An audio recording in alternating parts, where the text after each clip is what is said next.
Yeah, that's right, Eve. Good morning. I'm outside a hospital just next to Gare du Nord in the northeast of Paris. And doctors and nurses are going on strike here today because they say French hospitals are on the brink of collapse, and that's putting patients' lives at risk. Now, over the weekend, over 660 doctors put their names to a letter in a newspaper warning the government that they would quit the health service altogether unless more money is poured in to the systems very quickly indeed. They remind us that since 2005, there have been €9 billion worth of cuts to French public hospitals. And that means that in institutions like this, there are fewer beds available. People have to wait longer in accident and emergency to get seen by a doctor. And there are fewer operating theatres as well. Now, that's all put pressure on the staff of hospitals like this. Some of them are moving to the private sector as they've seen their wages stagnate as well. And this is all a very far cry from the situation in 2000 when the World Health Organization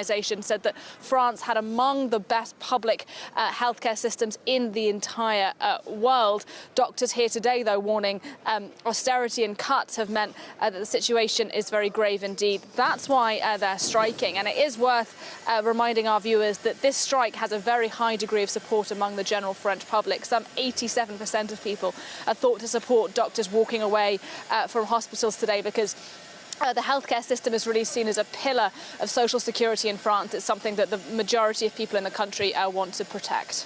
Doctors and nurses strike is just part of a widening protest, though, Nadia, here in France against planned reforms. Another day of major protests expected in the country.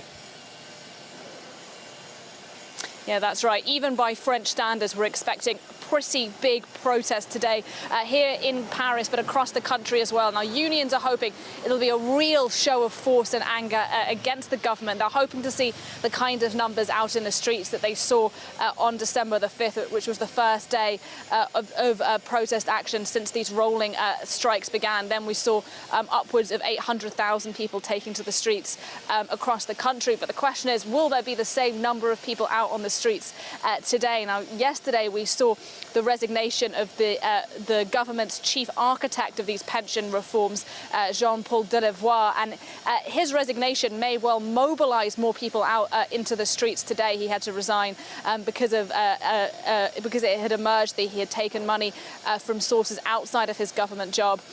Or will we see perhaps a dwindling number of people in the streets today? We are, of course, now approaching the Christmas week. Some of the more moderate French unions have suggested a possible Christmas break in these strikes. May that mean that there'll be fewer people out on the streets today? We'll have to wait and see indeed. But as you pointed out, it's not just the doctors and the railway workers striking today. It's also lawyers as well, firefighters, teachers, and so a really big show of force, unions hope, against the government who are trying to push through these pension reforms that are proving deeply unpopular among a good degree of the French public. OK, Nadia, for now, thanks indeed for that, Nadia Massi there, coming to us live from central Paris.